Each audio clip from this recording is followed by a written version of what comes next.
At the beginning of the story, we are taken to a snowy mountain. We see an injured man resting in a cave. A man called this person a fool. He asked him if he believed that he will be able to escape the inescapable encirclement. The man asked the injured person to tell him where the ancient relic is hidden. The injured man smiled when he heard this. He called the man in front of him an idiot. He asked him if he would give up the location if he was in the same position as him. The injured man appears to have lost both of his arms. His arms were lying next to him and his sword was on the ground. The man's partner was annoyed to hear his response. He called him an arrogant bastard. He wanted to attack our protagonist. The man stopped him. He told him that they need to contact the main squad first. The man took out a magic stone and informed the squad that they have gotten the Northern Phantom. He asked them to confirm their coordinates. The main squad confirmed their coordinates. They told him that they will be there soon. The man told our boy that he is quite persistent. He never expected him to still be alive even after his arms got cut off. He asked the Northern Phantom to tell him the reason why he is after the same relic as the Emperor. His partner said that the Northern Phantom does not have any reason. He said that he is probably trying to annoy them. He told the man that they suffered for many days because of the Northern Phantom. He said that they need to have some fun with him before the main squad arrives. He wanted to pay our boy back for the hardship he made them go through. The man placed his hand on his sword. He asked the Northern Phantom to brace himself. He promised him that they won't stop until he desperately begs them for mercy. His partner said that they need to decide on who will start first. The men decided to flip a coin.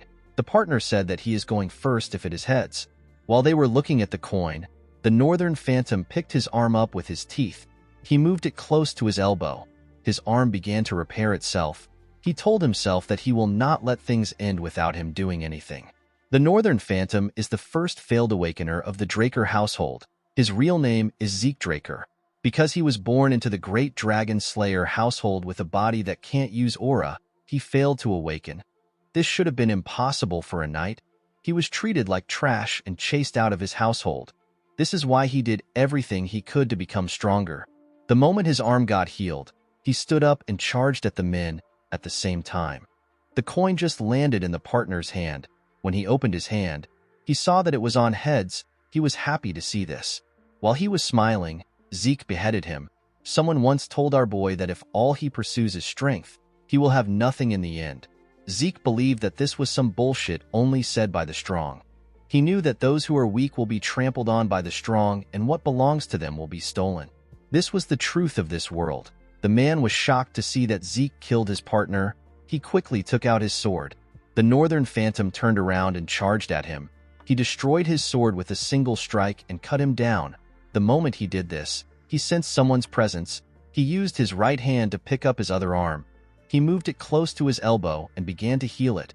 When he saw the men from the main squad, he told himself that he won't be able to escape. The men were shocked to see how Zeke was attaching his arm back together. They realized that he was an irregular. They were grossed out by him. One of them said that Zeke will still die if they cut off his head. The moment he said this, they charged at him. They surrounded the Northern Phantom and attacked him from every angle. By the time the fight was over, Zeke had multiple swords sticking out of him. Fortunately, he managed to eliminate every single person from the main squad. Our boy spat out some blood. He realized that he was going to die soon. Even though he couldn't take his revenge, he still managed to steal something the Emperor was after. He believed that this was an achievement. He put his hand into his clothes and took out a small sculpture of a dragon. With a smile on his face, Zeke said sorry to someone known as Alicia. While he was smiling, blood from his head dropped on the sculpture's head. The moment this happened, the sculpture released a bright golden light. A huge golden dragon appeared behind Zeke. Someone was underneath this dragon. The person stood behind our boy. A status window appeared and said that the soul of the Elder Dragon has been engraved upon the will of the one who persists. It said that an urgent measure has been activated. It asked Zeke if he agrees. Our boy believed that he was hearing random noise now that he was about to die. The system asked him again if he agrees. Zeke asked the system to keep quiet. He asked it to do as it pleases. The system took this as Zeke agreeing to its measures. It said that an irreversible promised power is being activated. It said that a countdown will begin now. The system began to count down from 5. This was the last thing Zeke remembered before he woke up in the body of a little boy. He wondered if he went back in time. He took a look at a mirror. He could not believe that he had returned to his younger body. he could still vividly feel the sensation of the sword stuck on his body. Zeke fell on the bed. He noticed that the place looked familiar. He quickly realized that he was in the cradle. The cradle is the Draker household training institution. The Draker family is the Dragon Slayer family. It is one of the top 3 great transcendent households. Tarakan Draker was the hero who saved the continent by killing the evil dragon Bahamut in the war 1,000 years ago. His descendants founded the current Draker household. Perhaps it was because they were descendants of the Dragon Slayer. But all the descendants of the Draker bloodline had the blessing of aura. They were able to easily awaken their high-level aura. They became knights. All of them were able to do this except Zeke. While he was resting, the administration system told him that it was restarting. Zeke quickly stood up. He wondered if he was hearing things. The system said that his soul has been confirmed. It said that his soul has been 100% aligned. It said that the soul of the Chosen Awakener has received the will of the Elder Dragon and has completely merged. Zeke was shocked to hear this. The system told him that he has the authority to a part of it. It welcomed our boy and activated the status window. It showed him several windows. Zeke was surprised to see the magic video-like things. He wondered if an artifact got activated. The system opened the status window and displayed Zeke's information to him.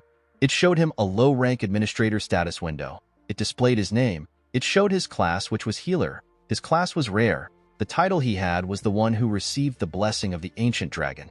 He had class skills, normal skills, and draconian skill. Our boy noticed that he could push his hand through the status window and he could also navigate through it in the same manner. He wondered about what class skills were. The class skills he possessed were healing, composed mind, vigor recovery, and heightened senses. While looking at his class skills, Zeke remembered something that his master told him. His master once said that people of the ancient world categorized themselves into classes depending on what they were good at. Each class would train in specialized techniques known as skills. He told Zeke that his skill will be known as healing since his class is healer. After he awakened, his master trained him to the point that he was on the verge of death. According to his status window, Zeke is already a healer. He decided to test it out. He wanted to see if the status window was telling the truth. In his past life, Zeke became a healer when he was in his 20s right after his ether hall was unlocked. Zeke carefully circulated an energy around his body.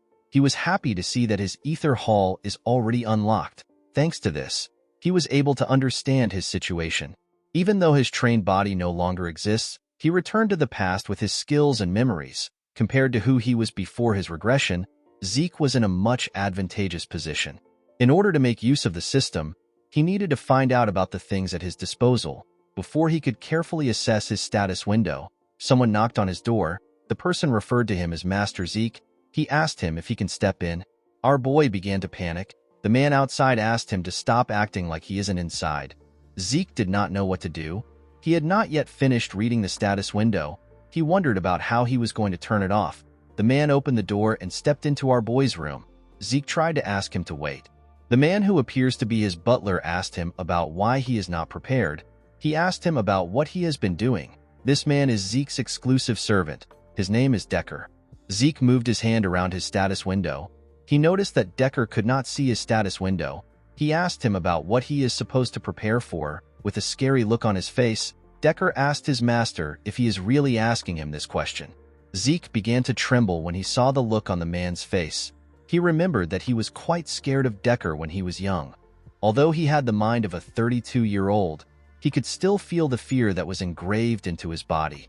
While he was trembling, the system activated a class skill known as Composed Mind. He quickly stopped shaking. He was surprised to see that his nervousness disappeared in an instant. Composed Mind allows the mental state of the user to not be shaken regardless of the situation. Zeke did not expect this to be a skill. He found it convenient that it activates automatically. Decker told his master that he has repeatedly said that the event is important. He noticed that Zeke wasn't looking at him. He asked him if he is listening. Our boy assured him that he is. He told him that he must be talking about the evaluation test. The test is known as Pancration. Our boy seemed to have a bad memory of this event. All Drakers go through a training system called the Cradle starting from when they are 7 years old. For 5 years, they go through strict basic training.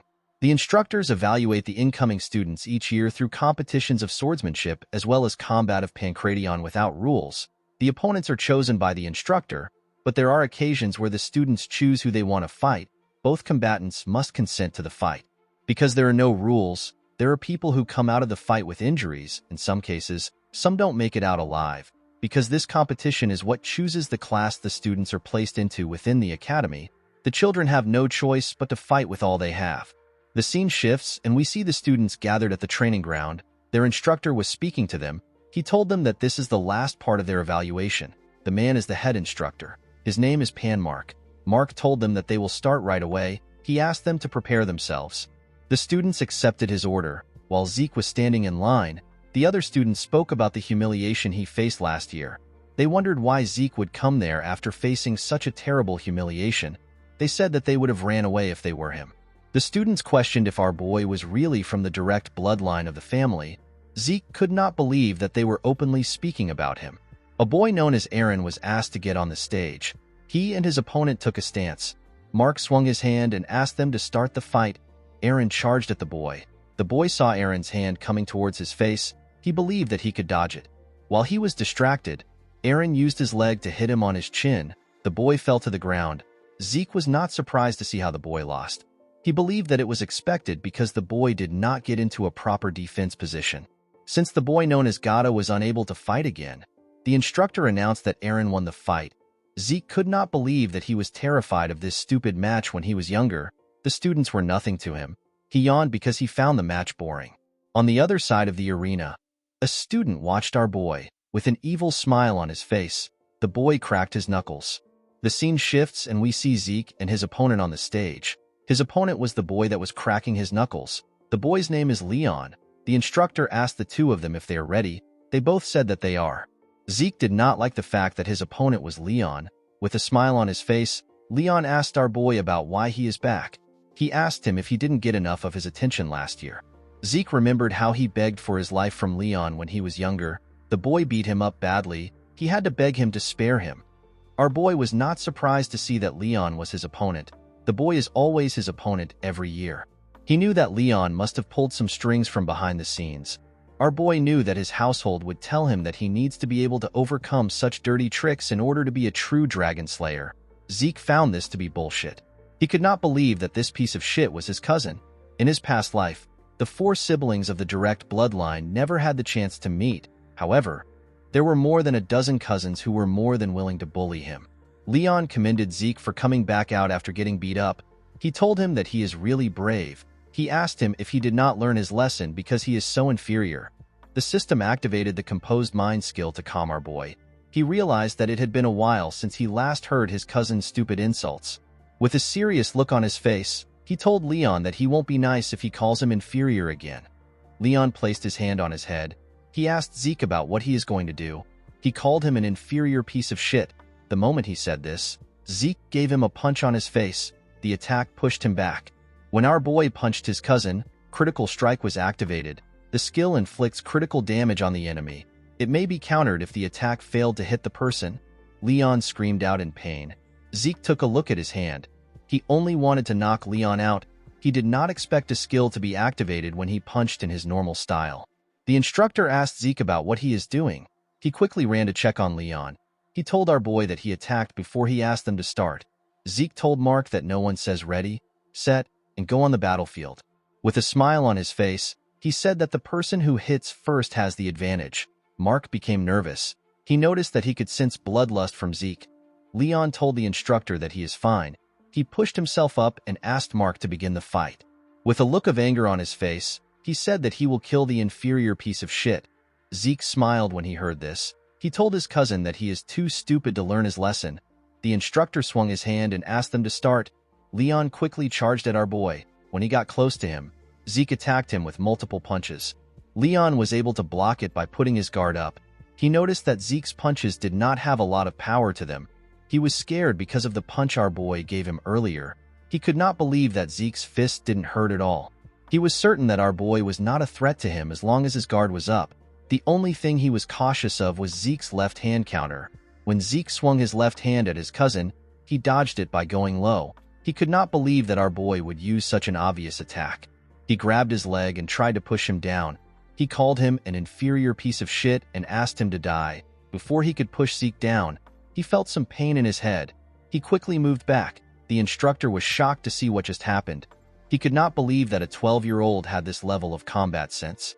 The moment Leon dodged Zeke's counter and tried to take him down, Mark assumed that Leon was going to win. However, Zeke punched Leon's chin and got out of his grasp. It was Leon's fault that he let his guard down thinking that he had our boy. However, Zeke was different. He was still composed despite the fact that his counter failed. The concentration and precision needed to inflict such exact and effective damage is crazy. Mark wondered if this is the same Zeke that he knows. Leon was trembling. He had not recovered from the damage. He knew that he needed to create some distance between himself and our boy. Before he could move, Zeke closed the gap between themselves. He hit him in his leg. Leon was shocked to feel the pain in his leg. He wondered about how Zeke was so strong when his body is so small. He charged at him out of anger. Our boy realized that he was able to control his strength when he hit Leon in his leg. When Leon's fist got close to his face, another class skill got activated. The skill is known as heightened senses. It heightens his senses temporarily. Zeke saw his cousin's hand moving in slow motion. The feeling of the skill felt familiar to him. Since he had gotten used to controlling ether, our boy decided to end the fight. He covered his arms with the energy and grabbed Leon's hand. He slammed the bastard on the ground with a large amount of force. The instructor was shocked to see this. A skill known as precise stab got activated. The skill allows Zeke to stab the weak point of the enemy for critical damage. Zeke used his elbow to hit Leon's rib. He got on top of him and covered his hand with ether. He grabbed his neck and told him that even an idiot like him will be able to learn his lesson. The moment he said this, he began to punch Leon on his face. The boy begged him to stop, but Zeke did not listen. He continued beating him up. The instructor and the other students were shocked to see this. After beating him to his satisfaction, he stood up. Leon's body was covered in his own blood. Zeke told the bastard that this is what happens when he messes with him. After beating the shit out of his cousin, Zeke felt that his head was clear now that he had let out some sweat. He turned to the students and told them that he can now recognize them. He asked them to stop eyeballing him. He asked them to come to the stage if they have something to say. A boy with red hair stood up and called out to Zeke. He told him that he will choose him as his Pancration opponent. He said that he has something to say. This boy is Jakin Vardek. He is also Zeke's cousin. Our boy told him that he accepts his challenge. He told him that the fight will be too boring if it is only him. He asked someone known as Liam Stone to join Jakin. Liam is Jakin's servant.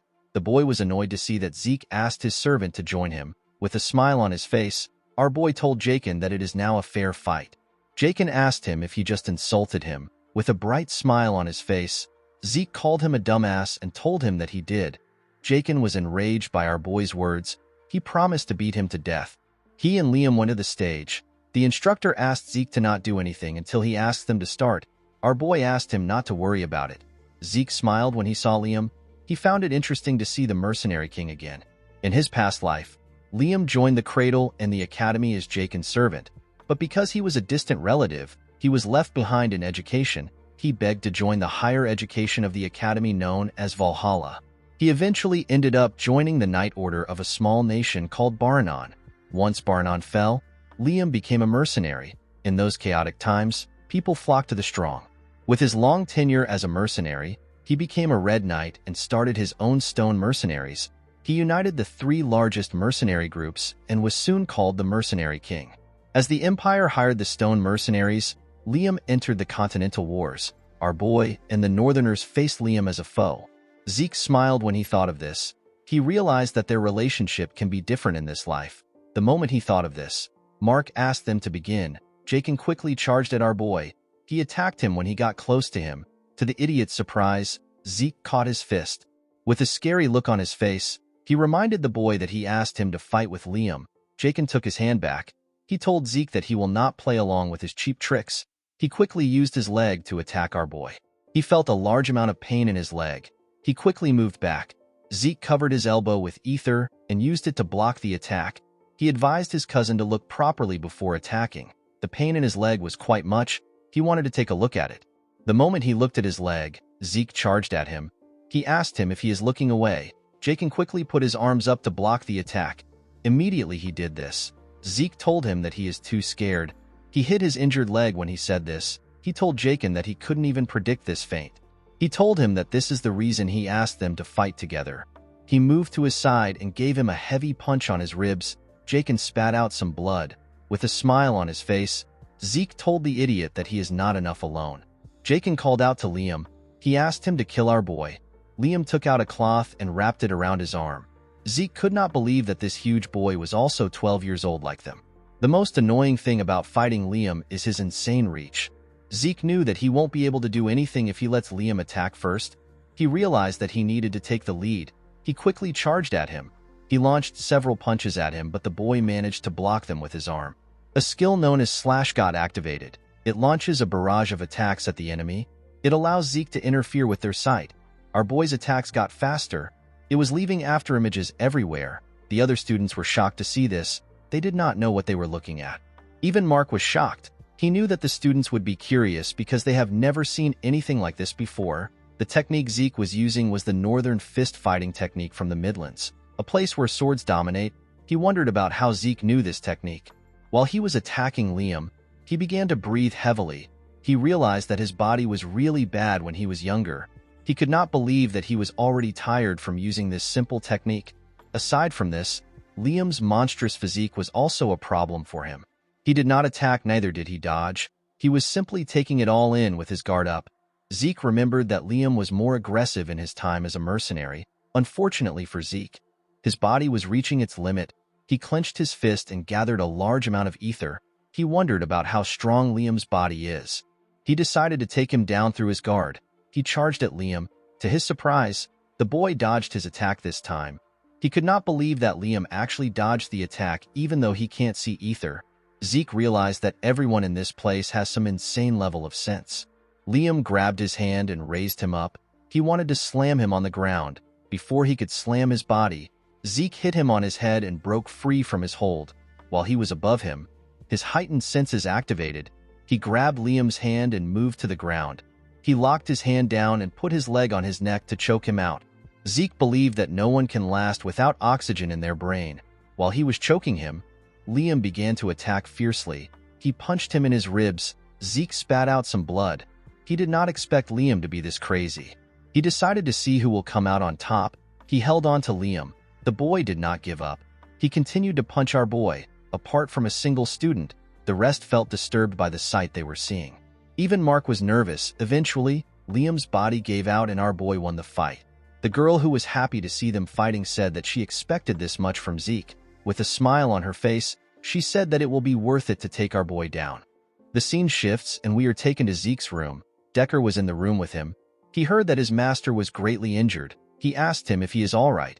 Zeke assured him that he is fine. Decker asked his master to forgive him for his rude behavior. He told him that he wants to check his pulse. Zeke knew that his servant wanted to check if he had awakened his aura. He asked Decker to wait a bit. He put his shirt on and stretched out his hand. Decker grabbed his master's hand and pushed a blue energy into his body. Zeke was shocked to feel his energy. He did not expect Decker to be a blue knight. In order to check if someone has awakened, people take a look at their dantian. However, Decker was really thorough with the process. He was checking every part of Zeke's body. Imbuing someone else with aura is already quite difficult, yet Decker was able to precisely control his aura. Our boy was certain that he had to be a blue knight. Not all knights are the same. They are classified in accordance to their martial prowess and aura manipulation proficiency. The white swordsman is the novice level. Most children before the blessing rite are white swordsmen. Yellow swordsman is the level where a person has awakened aura and opened their dantian. All students of the cradle become yellow swordsmen after the blessing rite. Once they have learned to freely control aura, they receive the title of knight. The next level is purple knight. At this level, a person can reinforce their sword with aura. Blue knight is the next level. At this level, a person can manifest an aura blade. The realm for those who have transcended their limits. The realm which the mercenary king was in and the realm which our boy reached before his regression is known as Red Knight. There is another realm above this. It is the realm of Black Knights. There are very few monsters on the continent that are at this level. Zeke wondered why someone who is skilled enough to become a commander was babysitting him. Our boy knew that Decker won't be able to sense his ether. This is something only 2 people in the entire world can use. Decker let go of his master. He asked him if he is hiding anything from him. Zeke asked him if something is wrong. He asked him if he is also hiding something from him. Decker did not know what to say. Our boy told him that he was simply joking. Decker asked his master about the reason why he suddenly changed. Zeke told him that he is asking the wrong question. With a scary look on his face, he told his servant that he should be asking him why he changed now. He assured him that many more things will change from now on. He said that things are simply going to be in their rightful place. He told the man that he simply needs to follow him. Decker bowed his head and told his master that he understands. He revealed to him that he has already prepared the training room he asked for. Zeke told the man that he likes the fact that he is always fast. Decker told his master that he will see him later. Our boy stepped out of the room and asked the man to rest. Zeke realized that he needed to keep Decker close in case he was ordered to keep an eye on him. He wanted to get some information out of the man. The problem our boy had was that he did not know who ordered Decker to keep an eye on him. He was certain that it was not someone from his mother's family. He believed that it must be one of his siblings. When Zeke arrived at the training room, he took a look around. He was surprised to see how big a personal training room is. He said that his household really lives up to its name. He decided to check out the system before he starts training. The system presented his information to him. Zeke noticed that his slash skill is now at the proficient stage. He wondered if his skills go up the more he uses it. He remembered that the skill was naturally activated based on his actions. He wondered if he already had the skill before his regression. He wondered if another skill will be added if he learns something new. He was also curious about the difference between skill and class skill. He knew that the two of them were activated in the same way. He noticed that the draconian skill was locked. The system told him that he is unable to view the skill. It told him that he needs 10 points to unlock it. When he tapped on karma points, the system informed him that he can earn karma points by killing monsters. He currently had 0 karma point. Zeke remembered that there are a large amount of monsters in dungeons. Unfortunately, he has to be on the level of a purple knight before he can get into a dungeon. Zeke was more curious as to why he regressed to the past and what the system is. The skills and the class made him realize that his current situation is related to the ancient relic. However, he had very little information about the relic. Our boy decided to not think too much about it. He picked up a sword and said that he is willing to use anything to become stronger, whether it is the system or a Draker. There are 2 known powers in this world, the aura of the knights and the mana of the mages. Knights reinforce their aura in their dantian, while mages handle their mana through circles. The 2 powers are on opposite ends of the spectrum. If you awaken one, you cannot awaken the other. Unfortunately for Zeke, he was not able to awaken neither his dantian nor his circle. He was abandoned by his household. He met his master during his vagabond days. His master taught him a lot of things, but the most useful thing he taught him was healing in the Ether Hall. Through the Ether Hall, which his master developed, Zeke was able to handle the energy of nature, which is known as ether. Zeke and his master are the only ether users in the world. After training for 2 hours, our boy's hands were covered with blood. He felt like he was going to collapse. He decided to end his training for the day. The moment he thought of this, his class skills, which are known as healing and vigor recovery, activated. Zeke's body was healed. His hands stopped bleeding. Healing is a rare skill that our boy did not even know existed until he met his master. If he were to use this skill in front of people, they would treat him as an irregular. This is why he was unable to use it during his fight against Liam. He had to quickly return to his room in order to heal himself. Since he had recovered, Zeke decided to keep training. In the evening, we see our boy covered in sweat. He realized that it was already dinner time. He took a look at the training room. He had destroyed the ground with his sword slashes. He wondered about what he was going to tell Decker. A week later, we are taken to the Cradle's cafeteria. We see the students talking about how Zeke has become a completely different person. Some of them could not believe that the loser had changed. They wondered if he dabbled in black magic. One of them said that he hopes Zeke humbles the other strong students. In another part of the cafeteria, we see a large amount of food on a table. This part was quite fancy. We see the crazy girl from before eating steak. The girl is known as Raina Torrent. A boy known as Owen Zimmons advised Leon to eat even if he doesn't have an appetite. He told him that he needs his energy for the swordsmanship duel. Leon asked Owen if he is trying to piss him off. Owen told him that he was just trying to be nice. He told him that his inferiority complex is really bad. Leon slammed his hand on the table. He asked him to repeat what he said. When he hit the table, he made Raina drop her steak. The girl glared at him.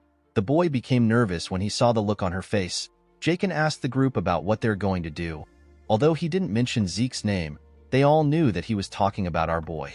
Owen said that the Pancration was impressive even though it was savage. He told them that Zeke will be terrible at swordsmanship. With a smile on his face, he asked his friends about what Zeke will do when he can barely hold up a sword. Leon agreed with Owen. He remembered that Zeke was so weak that he had to get a customized sword because the basic ones were too heavy for him. He said that it doesn't make sense that he lost to an inferior piece of shit. Jakin and his other friends were already tired of the idiot's inferiority complex. Leon told his friends that Zeke won against him in Pancration by luck. With a serious look on her face, Reyna asked him if he believed such nonsense. Leon became quiet. Reyna stood up and told the boys that they do not have the right to be knights in the Draker household if they believe in trash like that. She walked away after saying this. A sword duel is different from a Pancration. Real swords are used in the duel. It is the cause of most of the incidents within the cradle. It is also where the difference between the students' skills is most glaringly shown. A month after the final exam, the blessing rite will begin. The blessing rite is the event where the Drakers awaken their aura. The head instructor called out to Zeke and asked him to step up. Our boy went on the stage with a huge sword. The other students were shocked to see the ridiculously large sword. They wondered if Zeke believed that he would be stronger with a bigger sword. Someone called out to Zeke. When he opened his eyes, he saw Reyna walking to the stage. With a serious look on her face, Reyna told him that she chooses him as her opponent. Zeke pointed his sword at her and told her that he accepts her challenge. Reyna noticed that our boy was easily moving a claymore. Now that she was standing in front of him, the girl could tell that this is not the Zeke who couldn't hold a sword properly that she knew. She wondered if his aura was more intimidating because he grew taller. Reyna grit her teeth to get control of her thoughts. She told herself that she cannot be intimidated by Zeke before the duel begins. She decided to act confident. She took a stance and pointed her sword at Zeke. Our boy knew that he simply had to fight in the same way he always has. However, it was quite nerve-wracking for him to be fighting the Lightning Knight. Reyna Turin is also known as the Lightning Knight. She is one of the knights who made a name for herself during the Continental Wars. She was also noted to be one of the greatest of the next generation of Drakers. This is because she was the one who awakened her aura even before she went through the blessing rite. Zeke realized that Reyna must have already awakened her aura at this point. However, she didn't use her aura in the cradle. She said that she wanted to improve her fundamentals. Mark swung his hand and asked the two of them to start. Reyna quickly charged at our boy. Zeke managed to block her first attack. Reyna got pushed to the side. She disappeared and reappeared behind our boy. She thrust her sword at him. Zeke managed to block the attack, but it pushed him back. He was surprised to see that Reyna was much better than he expected. Reyna charged at him again. She attacked him with a lot more strength. Leon cheered for her from the side. He asked her to kill Zeke in one strike. Jakin called Leon an idiot. He asked him if it looks as if Reyna is toying with Zeke. Our boy was easily directing her attacks. Even though it was narrow, Reyna could still sense the gaps in Zeke's defense. However, no matter how hard she tries to take advantage of the gaps, Zeke's sword always blocks her. It was as if Zeke was applauding her for her attempts. Immediately, he blocks her attack. Another gap opens up. It was almost as if Reyna was in a training duel that was meant to teach her a lesson. Zeke blocked her attack again and pushed her back. The girl began to breathe heavily. Our boy looked like he was disappointed. He could not believe that this was how the Lightning Knight fought when she was in the cradle. Her swordsmanship was honest. Zeke expected this from someone who was obsessed with their fundamentals. It was this fundamentals that were holding her back. Zeke took a low stance. He decided to help the girl break out of her shell. Reyna was surprised to see his extremely low stance. She believed that Zeke intends to close the gap in one go. She knew that her speed was nothing to scoff at. She decided to face Zeke head-on. Before she could take a stance, Zeke appeared in front of her. He made a huge swing. Reyna managed to dodge the attack. His sword hit the ground and destroyed it, since there was some distance between them. Reyna believed that it was possible for her to react to Zeke's moves. Our boy raised his sword and swung it at her. The attack missed her body. Reyna's eyes followed the movement of his sword. The moment she looked at the sword, some rocks got thrown into her eyes.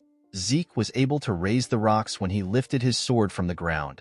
Reyna quickly used her hand to clean her eyes. When she opened her eyes, she saw Zeke in front of her. Our boy swung his sword at her neck. The girl quickly realized that she was done for. Somehow, she managed to knock Zeke's sword out of his hand. The cadets were happy to see that Reyna won. They said that the girl won even though she did not use aura. The head instructor knew that the cadets were wrong. As Zeke's attack closed in on Reyna, she used the faintest amount of aura. It was an amount that was barely noticeable. Mark couldn't believe that the girl who promised to never use aura until she got into the academy was forced to use it. Zeke forced her hand. Reina was feeling bad for what she did. While she was thinking, Zeke appeared in front of her with his fist. He asked her about what she is doing. He told her that the fight isn't over. He gave Reina a heavy punch in her throat. The girl fell to her knees and spat out some blood. Leon was annoyed to see this. He said that they won't stand for such cheap tricks in a duel. The other cadets agreed with him. They said that Reina won the duel. They pointed their fingers at Zeke and told him that he doesn't have what it takes to become a knight. They asked him if he has no shame. Our boy did not care about what they were saying. While Reina was struggling to get up, Zeke asked her if she wants to continue. Reina realized that she hasn't lost yet. She understood that Zeke only struck her because she let her guard down. The girl realized that Zeke would have killed her if he was using a dagger when he attacked her. She told him that it is her loss. The other 3 boys were annoyed to hear what she said. The head instructor announced that Zeke won the fight. The cadets could not believe that someone who used to be called a human scum a few days ago achieved victory against one of the most talented children among the famed houses. In the next scene, we are taken to a ruined town. We see the town burning and the castle ruined. Some soldiers were dumping the corpses into a large hole. They had dumped several bodies into the hole. Inside the castle, we see a man wearing glasses talking to a red-haired man. He asked the red-haired man, whose name is Abel, about how he can drink tea in this situation. The man told Abel that the bastard known as Zeke defeated Reina. Abel placed his tea on the table and told the man that he is always serious. He stood up and asked the man about the amount of time they have before the blessing rite. The man told him that they have until the next full moon. Abel said that this is the right moment to pay the family a visit. The man was shocked to hear this. He asked Abel if he is really going there by himself. Abel placed his hand on his sword. He said that the situation has piqued his interest. With a smile on his face, Abel said that he is interested in knowing the kind of awakening their youngest is going to go through. Although Zeke's victory left the entire cradle in shock, he simply returned to the training room and resumed practice.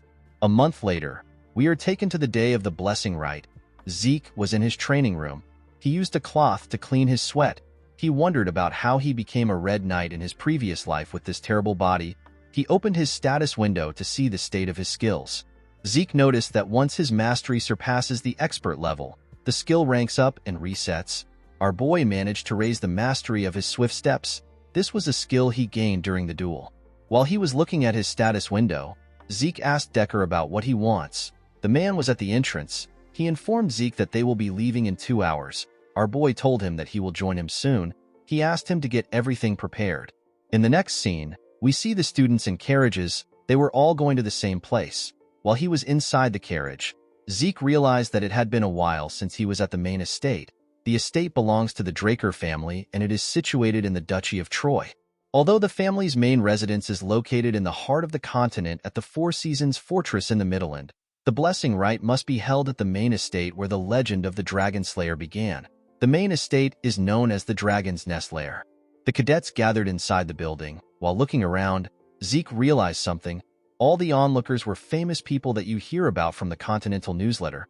Our boy knew that his family must have also sent some informants to keep an eye on him. Zeke did not really care about what their intentions were. He knew that they would ignore him once they see him fail his awakening. The moment he thought of this, he saw something shocking. He was quite angry to see that a certain bastard came to the blessing rite. The person he was looking at greeted the other people around him.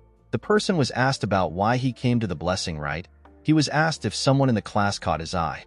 The man said that he is there for other reasons. With a smile on his face, he said that his adorable youngest brother is in this class. This man is the second son of the Draker family. His name is Abel Draker. He is also known as the Lion Blade.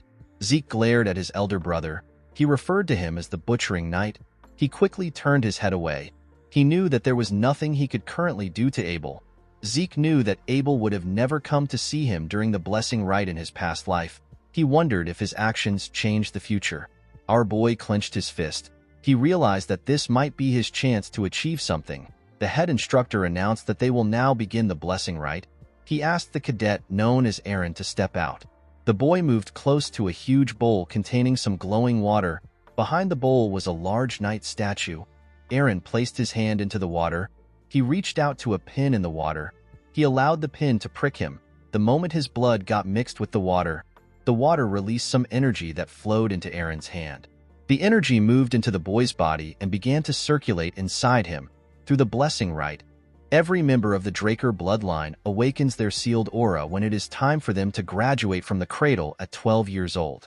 Compared to ordinary knights who awaken at the age of 20, this method was incredibly fast. After Aaron left, another cadet was called to awaken his aura. Among the cadets, there are a few rare cases where someone awakens something else along with their aura. They awaken a trait of the Dragon Slayer known as mana inhibition. They will become at least as strong as Yellow Knights. There are even some who rival Red and Black Knights. These cadets undergo a pure blood awakening. Everyone in the building wondered why the mana lamps went out. They noticed that the statue's sword was releasing a red bright light. It turns out that Reina had undergone a pure blood awakening. Mark asked someone to bring the gloves for him. Those with mana inhibition will require special gloves made by their family, or else they won't be able to live a normal life. When one is able to prove that they are of pure blood descent, they are conferred the Draker name. They are also provided with the unimaginable support of the family and countless benefits. After Reina's awakening, the nobles became excited when they saw who was next. They wondered about how the person would awaken. One of them said that it will be a pure blood awakening since the person beat Reina. The person they were talking about was Zeke. Our boy smiled when he saw the statue. He never expected that he would be standing in front of the statue again. The last time was horrible for him. Even though the blessing rite was the only thing that pushed him through the cradle, he failed to awaken and was subjected to mockery. However, things were different in this life. Not only can he heal, but he can also manipulate ether. On top of this, he didn't give up and surrender. He stood up for himself with his own will. Because of the things he had done in this life, Zeke hoped that the bronze statue would take care of him. When he put his hand into the water, the statue began to shake. Zeke became excited. Unfortunately for him, the statue stopped moving. Everyone was shocked to see this. It had never happened before. Abel also wondered about what was happening. Zeke became angry. He realized that he should have never expected things to change. He became too confident thanks to his brother. The onlookers could not believe that Zeke failed to awaken. They did not believe that such a thing was possible. They said that the blood of the family head was not enough to remove the cursed blood in Zeke. One of them said that our boy must have won against Reina with a trick. They called Zeke an embarrassment to the family. Zeke gave someone the cloth he used to clean his hand. He said that this people don't change. Our boy told himself that the awakening doesn't matter. There were plenty of ways to get stronger other than awakenings. The moment he thought of this, the system sent him an apology. It told him that a message got delayed due to an error during processing.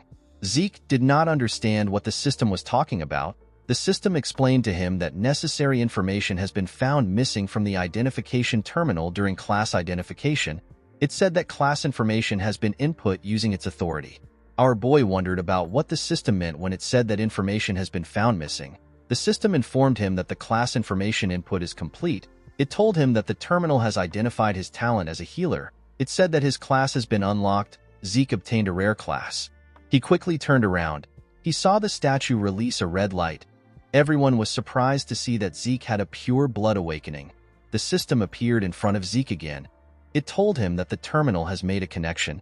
It said that the ancient dragon's blessing within his soul has been activated. The sword of the statue released a bright golden light that shined upon Zeke. The system told our boy that the talent of kin has been activated. It said that the awakened talents are been combined. Due to the combination of rare talents, a new class was created for Zeke.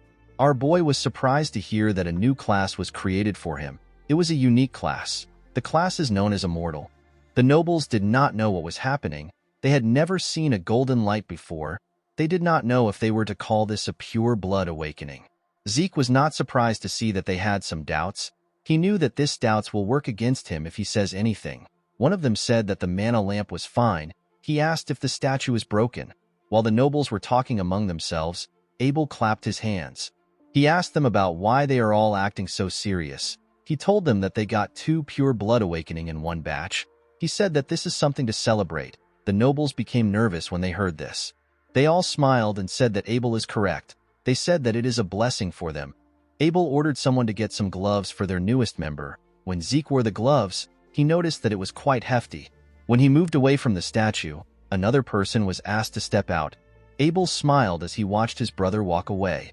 Although Zeke was already aware of his brother's intentions, he felt terrible receiving help from Abel.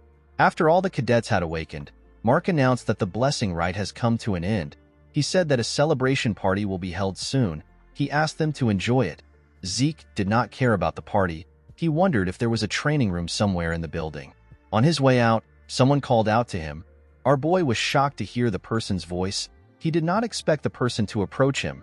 The person turned out to be Abel. The Lion Blade asked his younger brother about where he is going to when the party is about to begin. He stretched out his hand and congratulated Zeke on his pure blood awakening. Our boy did not expect him to go for a handshake. He knew that his hostility for Abel will show if he refuses. He decided to play along. When he raised his hand, he remembered something that happened in his past life. Zeke stopped moving his hand. Abel was surprised to see this. Our boy put his hand down. With an odd smile on his face, Abel told his little brother that this is awkward, even if it was for saving face. Zeke was not willing to shake his scum brother.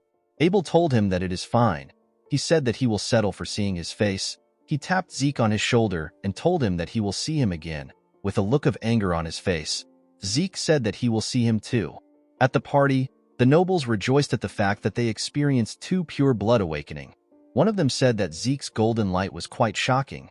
This is because this is the first time it was happening. They wondered about where Zeke was. The scene shifts and we are taken to our boy's room. He took off his gloves and jacket. He was relieved to be inside the room. He felt suffocated in the hall. Zeke took a look around. He wondered about why he was fine. All pure bloods have the ability of mana inhibition. It is the ability that proves that a person is in opposition of the dragon, which is the source of mana. However, because most machines use mana as their fuel, a pure blood requires the use of the house's gloves. Zeke knew that he should have been experiencing some problems the moment he took off the gloves. This means that he was not a pure blood. He opened his status window. It was much different from before. He got the ability of mana reflection and not mana inhibition. He sat down to check his skills. Mana reflection allows him to create a distortion field to nullify nearby mana. Because the mana lamps were fine, Zeke believed that the skill was not a passive one. Our boy also noticed that he was a rare healer before the rite. Now he is a unique immortal. All the graduates had regular awakenings with blue aura. Only Reina had a red pure blood awakening. Zeke's awakening was red at first, then it later turned gold. Our boy wondered about what it meant.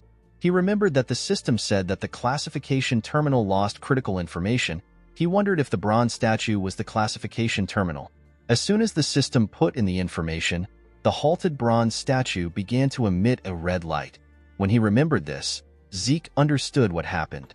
He realized that the bronze statue does not determine whether or not a person is awakened. It determines the user's class. Red is for rare class and gold is for unique. Zeke remembered that the bronze statue is an ancient relic used even before the time of the founder of the family. The concept of class does not exist anymore, so the statue was only used to check if one has awakened or not. The family has mislabeled the red light shown as a sign of pure blood awakening instead of rare class. Zeke could not believe that no family had ever realized this. He noticed that he had also acquired some karma points. He got 100 karma points. He decided to use 10 points to view his draconian skills. The system told him that he can now browse through his list of skills. His draconian skills were all at level 1. He got a skill called Dragon Eyes. The skill allows him to view detailed information of an individual after careful observation. He needed 20 points to unlock this skill. He received a skill called Might of the Dragon. The skill allows him to make his enemies surrender with his aura. He needs 30 points to unlock this skill. The third skill he received was Devour. It allows him to eat and digest a lot. It will cost Zeke 50 points to unlock this skill. Zeke understood the abilities of Dragon Eyes and Might of the Dragon, but he did not understand why he would need a skill like Devour. He decided to get something that is obviously good. He did not want to take a chance. He unlocked the Dragon Eyes and the Might of the Dragon. He believed that the Might of the Dragon was too dangerous to use here. He decided to activate the Dragon Eyes. His eyes turned gold. They looked like that of a dragon. He looked around to see what would happen. He expected to get more details from his surroundings, but nothing happened. He stood up and opened the door that led to the balcony. When he stood on the balcony, he saw something amazing. The statue in the center of the garden looked like it was right in front of him. He realized that this skill will be very useful to him. When he closed the door of the balcony, the system asked him if he wants a detailed information of the object. Zeke was surprised to hear this. Multiple windows appeared in front of him. The system told him about where the items around him were made. His carpet was made from the Room Empire and his drawer was made from the Merc Empire. While he was looking around, Zeke became tired. He quickly sat down. While breathing heavily, he wondered if all draconian skills are like this. He couldn't use them for a long time. While he was breathing heavily, the system activated his healing factor and vigor recovery. Zeke was surprised to see this. He never intended on using the skills. When he opened his status window, he noticed that all his class skills have changed into passive skills and their levels have increased by 1. His healing factor allows his body to automatically repair itself. Zeke smiled when he saw this description. The skill was too broken. Healing may seem like an overpowered skill, but it is not something Zeke can constantly use and its effects are limited. However, healing factor is infinite. Our boy decided to test out the skill. He grabbed a table knife. He used it to cut himself. The moment he did this, his healing factor got activated. When he cleaned the blood on his arm, he saw that his hand looked normal. Zeke remembered that it takes 5 years to finish the academy. With a smile on his face, he said that he will finish within 2 years. Draker Academy is the greatest knight academy on the continent. It is a place that any aspiring knight would give an arm and a leg to enroll in. The academy is located in the Duchy of Troy. It teems with life each time a new semester rolls around. At the academy, we see several students looking at Zeke. Our boy remembered that higher-ranked students in this place are no different from adults. All of them have been trained to perfection. Zeke noticed that the students from the great families have already established their authority. He believed that his family was rotten to the core. Among the countless branch families supporting the transcendent Draker family, there are 3 families that have the largest amount of influence. These families are the great families.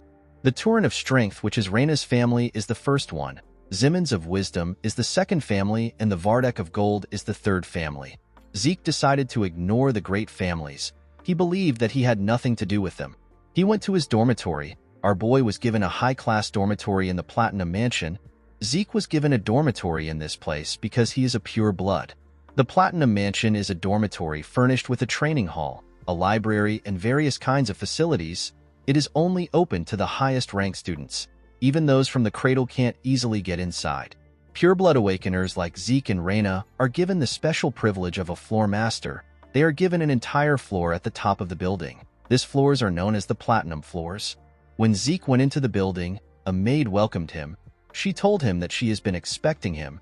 The maid told him that she will escort him to his assigned floor. When our boy arrived at his floor, a large amount of servants greeted him.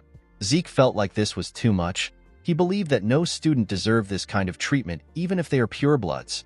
An older servant informed him that Decker is waiting for him in his room. When Zeke stepped into his room, Decker bowed his head and greeted him. Our boy asked the man to tell him what happened. Decker told his master that he has something to deliver to him. He presented Zeke with a box. When our boy opened the box, he found some gloves inside. They were new gloves given to him for his mana inhibition. Zeke said that the new gloves are quite different from the temporary gloves. Decker was happy to hear that his master liked the gloves. Zeke picked up his sword. He told his servant that he wants to get a new sword. He asked the man about what he thinks. Decker said that it is an excellent decision. He explained to his master that the Duchy of Troy is close to the Giant's Mountain. It is abundant with good quality iron and excellent craftsmen. People even say that the first weapon of an academy alumni is always a Trojan.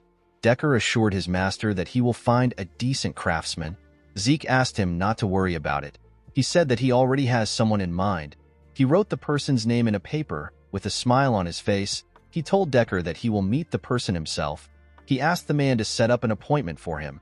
He stretched out his hand and gave the man the paper. Decker quickly opened the paper. He saw the name of Galleon Halberd. He said that he has never heard of this name before. He assured Zeke that he will contact the person immediately. He reminded our boy that classes are starting tomorrow. He asked him to review the relevant documents beforehand. Zeke told him that he will do it. While he was reading the documents, Zeke realized that he has a lot of freedom to develop his draconian skills because the Platinum Floor is completely isolated. The moment he thought of this, someone knocked on his door. He asked the person to step in. A maid informed Zeke that Reyna has sent him a dinner invitation. Our boy found this odd. He asked the maid to take him there. When Zeke arrived at the top of the building, he saw something weird. He saw members of Reyna's gang standing behind her. The girl was sitting. Our boy wondered about why they were acting like the Southern Cartel. Reina welcomed him to her floor. She apologized to Zeke for the crowd. She said that her family's people are rather peculiar. Our boy sat down. He asked her not to worry about it. Reina said that they can discuss their business after their meal. Zeke noticed that the lightning knight was fully utilizing her lower abdomen to control her aura. He realized that she was getting close to becoming a purple knight. He wondered why her swordsmanship was stuck in a rut. He believed that this was a waste of her potential. After they were done eating, Zeke could only laugh in a nervous manner. He always knew that he was a big eater, but Reina was beyond his expectations. The girl basically devoured her food. Since they were done eating, Reina suggested that they get down to business. She asked Zeke to accept the Turin family's support. Our boy reminded the girl that they are both pure-blood awakeners. Reina believed that Zeke had a misunderstanding about pure-blood awakeners. She explained to him that although they receive a lot of privileges, they don't receive any help when it comes to their growth. The centuries of academic and practical know-how accumulated in the academy and a personal instructor to effectively raise your abilities are things necessary to grow. A person who doesn't have any of this will fall behind regardless of how well off they are. This is why support families are necessary. Even Abel, who is a pure-blood awakener like them, received support from his maternal family, which is the Zimmons. Thanks to their support, Abel became the youngest person to attain the title of White Knight. He is also a Black Knight. Reina told our boy that the patriarch of her family told her that he is not receiving any support from his maternal family. She said that the patriarch did not tell her the reason for this. She decided to give Zeke another chance. She asked him to accept her family's support. Zeke quickly declined her request. Reina was shocked to hear this. She asked our boy for his reason. She told him that it will be good for him to receive her family's support. Our boy stood up. He told her that he does not need any other things than the benefits he is receiving as a pure-blood awakener. He walked towards the exit. He placed his hand on a tree. He told Reina that he will give her a piece of advice to thank her for the meal. He told her that her sword has too much strength behind it. Reina did not understand what Zeke was saying. He told her that she is too conscious of the men who were behind her earlier. Zeke used his hand to shake the tree. It let out a lot of leaves. He explained to Reina that her greatest strength is the fluidity that arises from having a flexible body. He advised her to not receive attacks head-on and to not crush her opponents with her strength. He told her that fluidity will allow her to cast her opponent's attack aside and land a single delicate strike. Zeke gently controlled the leaves with his movements. He told her that she will be able to grow several times stronger if she follows his advice. Reina was surprised to hear this. After saying this, Zeke walked towards the exit. He thanked her for the meal. Reina slammed her hand on the table. She was annoyed to hear the advice Zeke gave her. The Turin family is the herald of strength. Reina believed that she was simply following her family's tradition. She told herself that she was not being conscious of others. The moment she said this, she realized that Zeke was right. Because she has always been obsessed with becoming a person fitting of the Turin name, she unintentionally projected her logic into her sword. She could not believe that Zeke saw right through her. Reina picked up a leaf that landed on her table. She remembered that everyone praised her as a genius when she was younger. Nobody advised her. Reina wondered about who our boy truly was. In the next scene, we see Zeke stretching his body. He realized that all his changed class skills have insane performances. He could not believe that he was fine even after training all night. Zeke was fine because of his class skill known as infinite stamina. Any fatigue will be offset quickly by an infinite amount of stamina. The skill is a passive skill. In his past life, Zeke saw the academy as hell itself, but now that he is a pure-blood awakener, this place is like heaven to him. Although money and power wasn't everything, they were still nice to have. While our boy was walking, someone called out to him. The person turned out to be Owen. The boy asked him if he is also part of the special class. Owen Zimmons is the third son of the Zimmons family. Plans and schemes are the specialty of this family. Owen used others to bully Zeke and cunningly maintained his own image. The boy told Zeke that he invited him for dinner last night, but he didn't reply. He asked our boy if he did not receive his invitation letter. Zeke wondered why Owen was trying to act friendly. With a smile on his face, our boy told him that he must be referring to the letter he saw on his desk. Owen asked him about why he did not reply. Zeke told the boy that he is funny. With a serious look on his face, he asked Owen to tell him why he needs to reply to every single letter. A huge boy stepped out. He told Zeke that he is being rude even though his master is showing him kindness.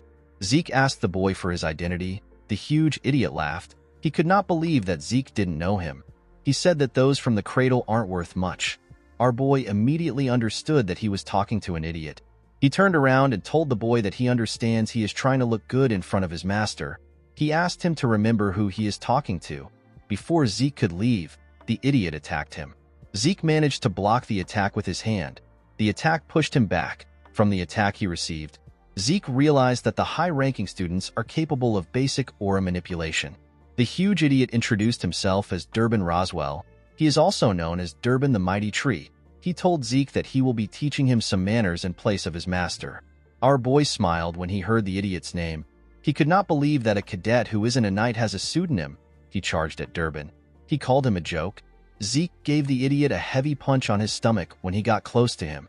He spat out some blood. The attack sent him flying. He got slammed to the ground and lost consciousness. Zeke asked the other students if they want to go next. He asked Owen to pick someone. Owen moved close to our boy. He told him that he likes to bask in his own glory. Zeke called the boy a joke. Draker Academy is largely split into two classes. There is the normal class where people are taught that they can overcome their lack of talent with efforts. Due to this, they follow a strict regimen from early morning to late night. The other class is the special class. Students of this class can choose their subjects freely outside of basic subjects. Even within the academy, the place where the greatest elites gather is the special class. Due to this, Zeke had some expectations for the class. To his surprise, most of the people in the class are just the alumni of the cradle. Our boy believed that this was actually the cradle class, not the special class. The instructor in the class asked the students to keep quiet. He told them that someone special has come to encourage the freshmen of the special class. He said that the person was the commander-in-chief during the Eastern Empire War 20 years ago, and he is also the hero that stopped the Empire's invasion with his resourcefulness. The students became excited when they heard this. An old man stepped into the class. The instructor asked the students to welcome Dean Howard Draker. With a smile on his face, the man greeted the students. This man is the dean of the academy. He is also a war hero. People worship him as a war hero and a tactical genius. But the truth was that the information he leaked to the enemy for his own survival just happened to throw the enemy into chaos. Howard was simply a traitor that got lucky. Zeke was aware of this fact. He remembered that Howard was the main perpetrator that got him kicked out of the academy. Our boy lost the only place where he could belong and ended up wandering around the Duchy of Troy. He eventually got captured by slave traders and got sold off to the Southern Cartel. Zeke promised to pay Howard back for what he did. After the dean left, the instructor asked them to take his words to their hearts. He told them that they will begin basic classes immediately. He asked them to take their swords and head to the arena. At the special class indoor arena, we see the students on a line. Zeke couldn't believe that the special class still has to learn the basics of dragon slaying. Due to the fact that he couldn't use aura in his past life, he spent 2 years learning what would have taken the average person 3 months to learn. Zeke hoped that the class would be easy. A blond man welcomed the cadets. He introduced himself as Andre Draker. He told them that he will be teaching them the dragon slaying basics. The cadets were surprised to see that someone so young was their instructor. Andre is also known as the Rose Knight. Even though he was not a pure-blood awakener, he graduated early from the academy and he graduated from Valhalla as the valedictorian. He is a once-in-a-century genius that was awarded the Draker name. Zeke was surprised to see that even the special class instructors were on a different level. He remembered that Andre was famous for his inflexible personality. With a scary look on his face, Andre asked the students to keep quiet. He told them that he will start the class now. He asked everyone to draw their swords. The cadets immediately obeyed his order. When Zeke was about to take his sword out, Andre saw him. He asked him about what his sword is. Our boy took out his huge sword and freely swung it around. He told Andre that this is the sword he is using. Andre asked our boy to come to the stage. He asked Zeke if he is not aware of the fact that he must pick a sword that suits his body. Zeke already knew that Andre would complain. He purposely made sure to stand out when drawing his sword. With a smile on his face, our boy told his instructor that he can beat him with his sword. Zeke believed that it will be faster for him to show Andre his skills. Andre was surprised to see that a cadet would challenge his authority. He glared at Zeke to instill fear in him. The class skill known as Indomitable Mental Defense got activated. It prevented Zeke from feeling any fear. Andre told our boy that he understands if he wants to learn with his body. Zeke was happy to see that he bit his bait. Andre took out his sword. He told our boy that if his blade manages to touch his body, he will be exempted from the punishment for his rudeness. He told him that he will also be exempted from the Dragon Slaying Basics class. Andre assured Zeke that he won't use aura on a cadet. Our boy was happy to hear about class exemption. He was certain that he could beat Andre since he knows his weakness. But he couldn't do anything reckless because Abel was keeping an eye on him. Zeke knew that it will be dangerous for him to garner attention the same way he did in the cradle. He decided to just graze Andre's clothes and lose. He picked up his sword and took a stance. He charged at Andre's neck at a crazy speed. The instructor easily blocked the attack. Zeke was not surprised to see this. He already knew that a blue knight will be strong. He realized that this fight wasn't going to be as easy as he wanted. He began to attack Andre more fiercely. He attacked him from different angles. The instructor still managed to block the attacks. The other cadets were surprised to see the level which an official Draker Knight was at. They could not believe that Zeke has not managed to touch him even after 30 minutes. Andre made a huge swing that pushed Zeke back. The moment he did this, his hand began to shake. He was shocked to see the ridiculous amount of stamina that Zeke had. Even though he was suppressing his aura, he did not think that it would be possible for him to be losing to a cadet. While breathing heavily, Andre said that the existence of pure-blood awakeners is unfair. Zeke was not surprised to see that Andre still had the same poor stamina. He knew that the instructor was at a bigger disadvantage because he was suppressing his aura. The Draker aura cultivation method is known for its peculiarity. A person must activate their aura during training, during daily tasks, and even when eating and sleeping. A person must maintain it as if they are breathing. In other words, Andre is basically holding his breath. Zeke charged at him. The instructor managed to block his attacks. He pushed him back. Although our boy planned on losing, it didn't feel right for him to lose this way. He charged at Andre again. He decided to force him into using his aura. Andre still blocked his attack. Zeke realized that creating situations that can be easily handled is useless. He knew that he needed something that will make Andre unconsciously use aura. He needed to create an extreme situation. The instructor pushed him back again. Before his legs could touch the ground, he charged at Andre again with a crazy speed. The instructor was shocked to see how fast Zeke was. He quickly realized that he was using swift steps. Our boy ran around his instructor. He wanted to confuse him. Andre couldn't believe that a cadet knew how to use swift steps. While he was trying to follow our boy's steps, he appeared behind him like a grim reaper that wanted to take his life. His critical strike got activated. The moment it got activated, Andre sensed his presence. He quickly turned around. Unfortunately for him, it was too late. The sword was about to cut him. Andre quickly took a step back in a skillful manner. He raised his sword. He decided to use the dragon-slaying arts. He used the first verse of Chapter 1. The skill is known as Sky Slice. Zeke smiled when he saw this. He quickly raised his sword to block the attack. Andre's attack pushed him back. Aside from Reina, the other members of the three great families were happy to see what happened. Although he managed to block the attack, his sword got broken. The pain was more than he expected. Our boy still had a smile on his face. His healing factor got activated. Zeke threw away his sword. He decided to collapse now. Andre put his sword away. People from the infirmary quickly went to check on Zeke. With a look of anger on his face, Andre announced that our boy no longer needs to attend his class again. He asked the cadets if there is anyone among them who also wishes to be exempted. The cadets kept quiet. They knew that they were screwed if they raised their hands up. With a scary look on his face, Andre told them that he will assume that no one wants to leave. At the infirmary, we see Zeke resting on the bed. He commended himself on his performance. Although he didn't graze Andre's clothes, he got him to use aura and acknowledge his abilities. Our boy considered the situation a win-win because Andre got disciplined and he obtained free time. While resting, he remembered Andre's last attack. The technique is the most basic move of the dragon-slaying arts. However, because the technique was used by a blue knight, the force was ridiculously powerful. Although Andre was powerful, Zeke was still certain that he could beat a blue knight, especially since he had limitless stamina and healing. Even though he was already strong, Zeke did not believe that it was enough for him to live freely. He wanted unrestrained power to live a life where he was not restricted. He wanted the power that won't let him submit to anyone. While he was thinking, someone holding a bottle of liquor asked him if he is Arthur's youngest son. Our boy was shocked to see the man. He did not know who he was. With a smile on his face, the man told him that he has the same eyes as his father. He called Zeke's father an arrogant bastard. Zeke could not believe that he wasn't able to sense the man's presence despite the strong stench of booze. He could not believe that someone had the guts to call his father, who is the current patriarch of the Drakers, an arrogant bastard. He asked the man for his identity. The man asked him about how he did something. Zeke asked him about what he is talking about.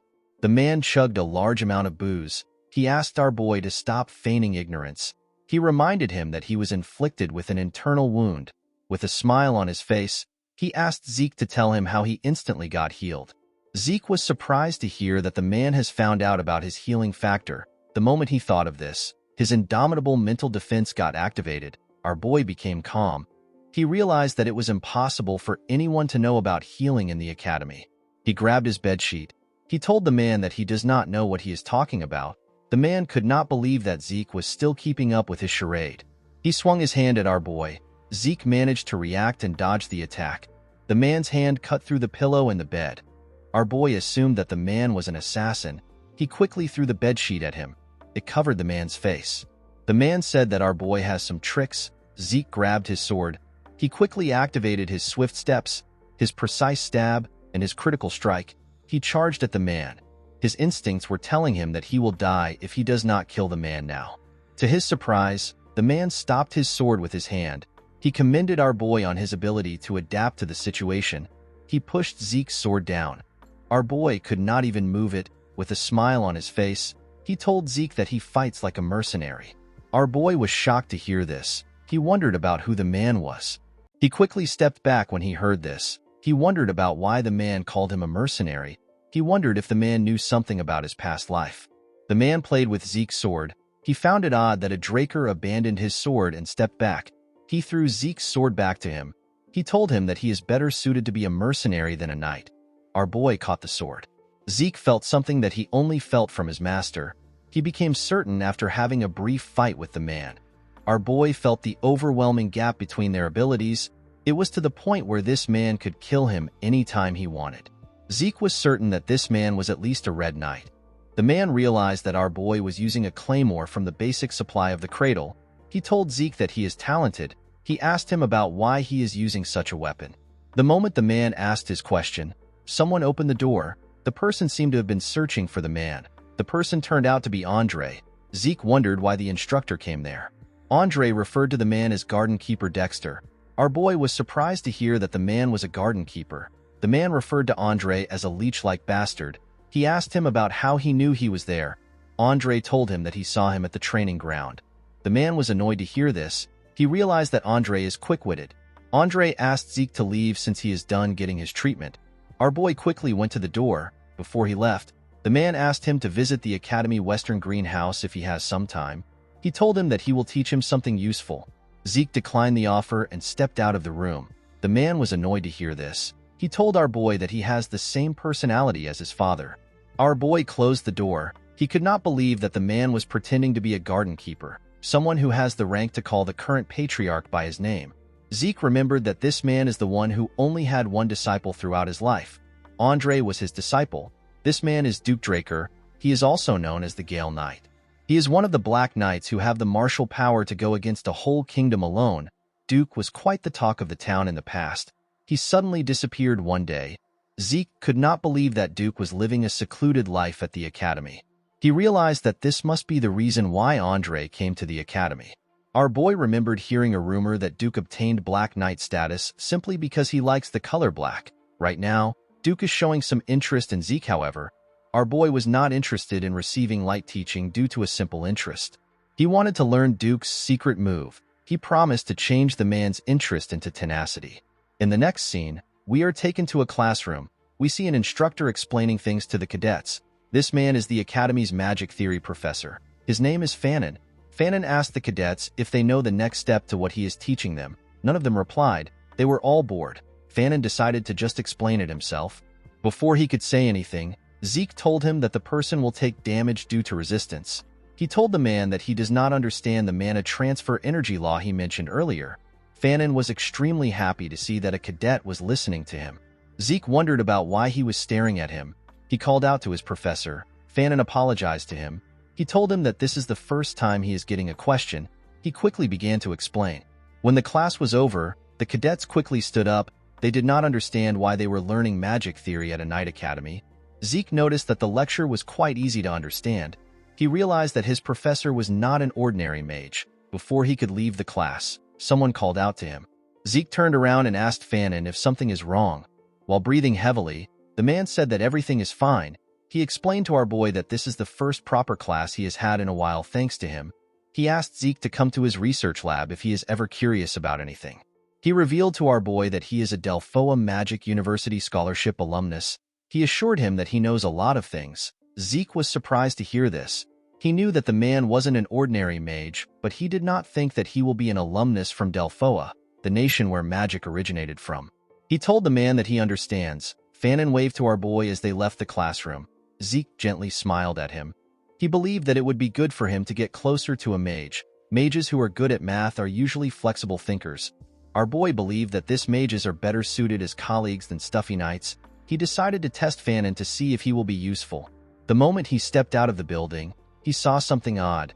He saw Duke resting on a bench in front of the building. Our boy did not expect the man to be so impatient. It has only been a week since they saw each other. Duke asked Zeke if he is done with class. Our boy asked him about why he came. The man asked him to tell him why he did not come to the greenhouse. He believed that our boy must have understood what he meant when he told him that he will teach him some useful things. Zeke told Duke that he is not interested. Duke was shocked to hear this. He asked our boy to tell him why he is not interested. Zeke told the man that he is well aware that he is incredibly talented. He told him that he is busy with individual training. Duke told him that personal training is truly important.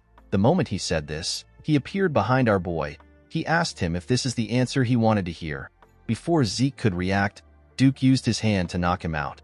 In the next scene, we see Zeke wake up next to a tree. He could not believe that Duke knocked him out. He realized that 1 week was a lot of time to the man. When he looked around, he realized that he was at the western greenhouse. He saw Duke next to him. He was pouring some water on the plants in front of him. Zeke asked the man if he abducted him. Duke told him that he is correct. With a smile on his face, he told our boy that he is a bit interested in him. Zeke was surprised to see that the man was no longer hiding it. He realized that this man was very impatient. He quickly activated his swift steps and began to run. He believed that it was not yet time for him to learn anything from the man. Before he could get far, Duke appeared in front of him. Our boy was surprised to see this. He quickly changed his direction. Before he could get anywhere, Duke appeared in front of him again. Zeke had to stop moving. He understood that the man only saw him as a joke. He realized that he needed to light a fire within him. He asked him to tell him why he is interested in him. Duke reminded him that he asked him about how he was able to heal his injuries instantly. Zeke was surprised to hear this. He smiled when he heard the man's answer. He could not believe that this was what bothered him. He asked Duke to make him give him an answer if he is curious. Duke thought about our boy's answer. He disappeared in front of him. Zeke was shocked to see this. He took a look around. He wondered about where Duke was. While he was looking around, a sword flew towards him. When the sword got close to his head, our boy managed to dodge it. He caught the sword hilt. He asked Duke about what he is doing. The man reminded Zeke that he asked him to make him answer. He told our boy that this is too easy for him. He suggested a bet. He told him that he will grant him any wish if he grazes his clothes. Zeke was surprised to see that both the master and the disciple bet the same way. With a scary look on his face, Duke told our boy that he has to reveal everything that he is hiding if he gives up on the duel. After fighting Zeke for a while, Duke began to wonder if our boy is really a child. They had already fought for 3 hours, and yet Zeke did not seem tired. Duke noticed that Zeke's stamina and wounds are being healed endlessly. Our boy stood up from the ground. He tried to hold himself up. His healing factor and his infinite stamina got activated. He got a hold of himself. He realized that he won't be able to win the bet even if they fight all day. Our boy remembered the skill known as Might of the Dragon. He did not use the skill because it seemed dangerous. He believed that the skill would be perfect against a Black Knight. He took a stance and covered his body with ether. He was completely locked in. With a scary look on his face, he told Duke that they can continue. The Gale Knight was happy to see the look on Zeke's face. He told him that this is how things should be. Our boy gathered his ether in his legs. He activated his swift steps and charged at Duke at a ridiculous speed. He appeared in front of the Gale Knight with his sword close to his neck. Duke smiled when he saw this. He realized that our boy was repeating the same attack pattern. Duke believed that although Zeke was fast, he was not as talented as Andre and Reyna. The one thing he found unique about Zeke was his spite. Our boy's spite surpassed tenacity. He decided to use a bit of aura to make the fight interesting. Before he could use the aura, Zeke activated the might of the dragon. Duke felt the pressure of a dragon coming from Zeke. The pressure made him panic. He quickly destroyed Zeke's sword with his hand. He did not understand what was going on. Our boy quickly blocked his vision by hitting his sword on the ground to create dust. Because everywhere was covered in dust, Duke assumed that it will also be difficult for Zeke to find him. The moment he thought of this, our boy jumped out of the dust. He came out behind Duke. He activated his dragon eyes and swung his broken sword at the man. Zeke felt his sword pass through the man. Duke disappeared in front of our boy. He created a large amount of dust from his movement. Zeke quickly realized that this was Duke's secret move. He could not believe that the man caused a gust from a simple dash. He realized that this is why the man is called the Gale Knight. Immediately he thought of this. Duke appeared behind him. Our boy quickly turned around when he sensed his presence. When he turned, Duke appeared in front of him. He clenched his fist and covered it with aura. He told Zeke that they can call the duel a draw. The moment he said this, he gave our boy a heavy punch. Zeke spat out some blood. The punch sent him flying. Due to the excessive usage of his skills, his fatigue surpassed the acceptable limit. The system decided to forcefully shut down his consciousness for his own safety. Before he lost consciousness, Duke said some things to him. When our boy woke up, he found himself in his room. He wondered if Duke brought him there. He laughed when he thought about the fact that he almost won. Although he lost, he wasn't annoyed because he fought against a Black Knight. Zeke knew that he had done everything that he can do with his current abilities. He tried to get Duke to let down his guard by repeating the same attack 100 times over. At the decisive moment, he used the might of the dragon. He even used the dragon eyes, but it wasn't enough. Zeke was certain that the skill Duke used at the end was his secret move. Although he got knocked out for using the draconian skills too excessively, he was able to see Duke's secret move. He witnessed the nonsensical high-speed movement arts which Duke used with his extremely trained body. Zeke realized that this secret move must have been what allowed Andre, who has a weak stamina, to rise to the position of a Red Knight. Our boy felt bad that he lost the opportunity to learn the secret move, but he believed that the fight was worth it. He remembered how the might of the dragon had the pressure that made a Black Knight hesitate. He was certain that most small fries would submit the moment they are exposed to the skill. While he was thinking, a status window appeared above him. It told him that he has an unopened message. When he opened the message, he saw that the Swift Steps has changed into a rank C skill known as High Speed Movement. The system told him that his soul has developed due to the demonstration of strong will. Along with the development of his soul, his system functions got activated. The system told him that it is possible to activate the next function using karma points. Our boy was surprised to see this. The mini-map function got opened. The geographical terrain features can be seen through the form of a map. Zeke needed 20 points to unlock this function. Another function known as inventory got activated. It allows Zeke to save as many items as it can accommodate. Our boy needed 20 points to unlock this function. The last function he activated is the Elementra level quest book. This function involves tutorials and missions for the effective development of low-ranking administrators. Our boy needed 45 points to unlock this function. He had 40 karma points left. He decided to unlock inventory. The system explained to him that any item he selects will be stored inside the inventory. When retrieving items stored inside the inventory, Zeke needs to think of the name or shape of the item. The inventory got displayed in front of him. The system explained to him that the amount of space an item takes in the inventory is dependent on its weight and size. It told him that he can use karma points to increase the size of his inventory if he wants a larger storage space. Our boy grabbed his sword. He remembered that he can activate his skills just by thinking of them. He believed that putting an item in the inventory would be the same way. He raised his sword and asked the system to save it. The moment he thought of this, the claymore disappeared from his hand. Zeke was surprised to see this. He noticed that the claymore took 2 out of the 28 boxes. He now understood what the system meant when it said that the space the item takes is dependent on the weight and size of it. He decided to retrieve it by thinking about its name. The claymore quickly reappeared in his hand. Zeke thought that this was just like a subspace storage, but it turned out to be better. He remembered that the subspace artifact was quite expensive, but it was difficult to find an item stored inside it. He remembered that he can even increase the inventory space with karma points. Zeke could not believe that this overpowered functions belonged to the low-rank administrator. He wondered about what will happen when he reaches a higher rank. Since the points were quite valuable, Zeke realized that he cannot use them recklessly. He believed that he needed to change his plans. While he was thinking, someone knocked on his door. The person asked him if he can step in. Zeke immediately knew that Decker was at the door. He asked the man to come in. Decker revealed to him that he has a message for him. He stretched out a paper to our boy. He said that it came from garden keeper Dexter. Our boy was surprised to hear this. He smiled when he read the message. Duke asked him to come again if he wants to challenge him. Zeke was happy to see that the fight wasn't a complete failure. He remembered that Duke said that the fight is a draw.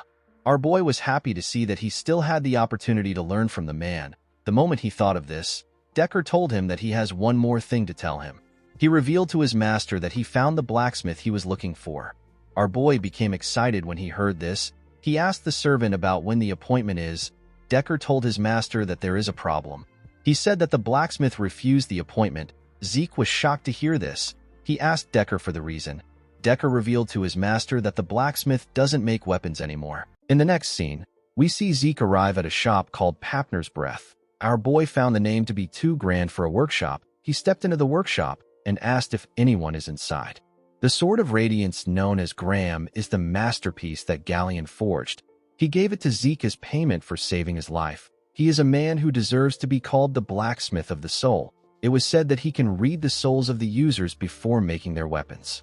He lived up to his name by creating a sword that possessed the ability that Zeke needed the most. The sword had the ability to replace ether with aura. Galleon was the greatest blacksmith in the continent. When Zeke stepped into the forge, he saw a man drinking a bottle of wine. He did not expect to see Galleon in this state. Galleon was surprised to see a kid in his workshop. He asked Zeke to get out. Although Galleon has always been someone who has a moody temperament, it has never been this extreme. Our boy wondered about what happened to Galleon before he met him.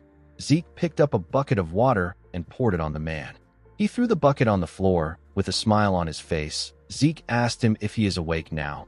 He told him that he wants to know the reason why he rejected his commission. Galleon quickly noticed Zeke's gloves. He realized that he is a Draker. He quickly slammed his head on his table. He begged our boy to forgive him for his discourtesy. He told him that he is not taking any commission at the moment. He said that a bastard cannot create what someone wants when he can't even create what he wants for himself. Zeke never expected Galleon to have a stage in life where he also doubted himself. He remembered that Galleon was already the greatest blacksmith in the continent before he met him.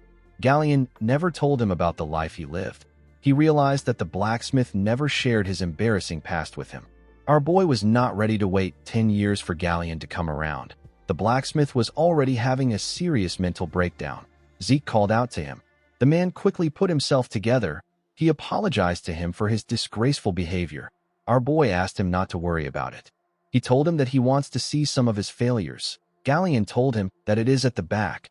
Zeke decided to guide the man back to the right path. The scene shifts, and we see them at the back of the building.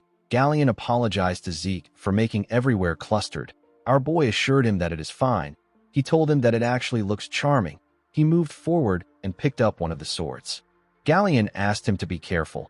He told him that the swords are still very sharp, even if they are failures. Zeke picked the swords and threw them aside. He could tell that none of these swords were failures. Each of them are of similar quality to the things he forged when he was named the greatest blacksmith on the continent. He activated his dragon eyes and took another look at the swords. He asked Galleon if there is a problem with his brazier. The man was shocked to hear this. He asked our boy about how he knew. Zeke reminded him that he asked him a question. He asked him if he utilizes his own style of smelting. Galleon was shocked to hear this. Our boy said that the man has mixed several metals to create a lighter and exquisite material. Unfortunately, the durability of the items is poor. The moment he said this, Zeke used one of the swords to hit another sword. The two swords broke. He told the blacksmith that things like this happened because the impurities weren't properly eliminated during the heat treatment process. Galleon could not believe what he was hearing. He did not expect Zeke to make an accurate analysis of everything. He did not think that our boy would be able to immediately recognize his smelting method. He even analyzed the major flaw and its cause. Galleon realized that the person in front of him is different. He clenched his fist and called out to our boy. He told him that he has something to show him. He took Zeke back inside. He asked him to take a look at something. The moment he said this, he spread a large blueprint of something on the table. Zeke immediately recognized what he was looking at. He knew that this was Galleon's secret blueprint that will be revealed years later. It is the blueprint of a magic brazier. In the past, Galleon showed our boy his brazier. He said that there is no point in hiding something from his savior. He explained to Zeke that it is a brazier where the temperature can be freely adjusted with magic. In the present, our boy told the man that his smelting method will work perfectly with the brazier. Galleon was happy that Zeke was able to understand his idea. Our boy asked him about why he is not making it when he has the blueprint. Galleon explained to him that the most important part of the brazier is the mana energy laws. However, the Magic Tower's commission fee is 10,000 gold. Zeke was shocked to hear this. The monthly expenses of a normal family is 10 gold. 10,000 was a ridiculous amount. Our boy realized that it must have taken Galleon 10 years to gather the money. He said that the price is too absurd. Galleon told him that this is why he wanted to show him, because he is a Draker and a pure blood. He promised Zeke that he will accept any commission from him for free and without any conditions for as long as he lives if he makes the brazier for him. This was a tricky situation for Zeke. It would have been possible if he were the family's guardian knight. Unfortunately, it is impossible for him to get 10,000 gold even if he is a pure blood. However, our boy could not give up on the Sword of Radiance. While thinking, Zeke got an idea. He remembered that the issue is related to mana energy laws. He rolled up the blueprint and told Galleon that he accepts his request. The man was surprised to hear this. Zeke explained to him that he will ask for a favor from a mage he knows. He told Galleon that he will let him know when he gets an answer. He advised the man to stop drinking. The moment he said this, he saw Galleon holding his leg. With tears in his eyes, the blacksmith thanked our boy. He promised to serve him for the rest of his life as his savior. Zeke asked him to let go. He assured him that he will contact him once it is complete. The scene shifts, and we are taken to the professorial research buildings. We see Zeke walking somewhere. He wondered why the Magic Tower's commission fee were so high. The structure of the brazier itself was quite simple. Our boy was on his way to meet Fanon. He remembered that the instructor's major is the design of mana energy laws. While thinking, our boy hears a sound. He turned to the side. He noticed that the noise was coming from an alley. When he went to check it out, he saw a boy getting beat up in the alley. The boy was begging his bully to forgive him. The bully turned out to be Leon. Leon asked the boy to repeat what he said. He saw the boy as Zeke. The poor boy referred to him as Sir Leon Conrad. He apologized to him for putting his lowly hands on him.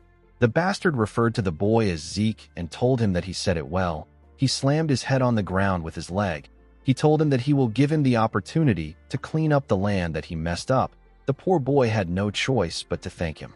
Our boy felt sick when he saw this. He decided to leave. Leon continued to beat the boy up. He told him that his existence is an hindrance. He said that Zeke is also an hindrance. He could not accept the fact that Zeke got a golden light during his awakening. He did not like the fact that he had a pure blood awakening that was better than others. He kicked the boy repeatedly and asked him not to mess with him. The idiot believed that his loss against Zeke could not be helped because our boy attacked him before the fight started. He referred to Zeke as a stupid bastard and wondered about how he became a pure blood awakener. He said that it was all luck. While he was beating the boy up, someone called him Freckles. Leon quickly recognized the voice. He stopped hitting the boy. With a smile on his face, Zeke asked his cousin if he has found someone to replace him. With a horrifying look on his face, he told the boys that he will give them 3 seconds to plant their heads in the ground. Leon told our boy that his arrogance has gone through the roof ever since he went through his pure blood awakening. Zeke asked him to shut up. With a scary look on his face, he asked him to get down. The boy became nervous. He felt an unknown pressure. He remembered how Zeke used to crawl between his legs a few months ago. Now he is the one who is scared. This made Leon angry. He called our boy an inferior bastard. He could not believe that he was telling him what to do. He ordered his friends to attack Zeke. The boys were happy to hear this. They quickly charged at him. Zeke asked the boys not to blame him for what is about to happen. The moment he said this, one of them stretched out his hand to punch him. Our boy easily dodged the punch. The boy was annoyed to see this. Zeke gave him a heavy punch that slammed him to the ground and knocked him out. He quickly moved close to the next person and gave him a punch in his chin. One of them tried to attack him from above. Zeke grabbed the idiot and threw him on the person that was about to attack him from behind. He charged at the next person and used his knee to hit him in his face. He went low and punched the boy that he threw. The poor bastard spat out a lot of blood.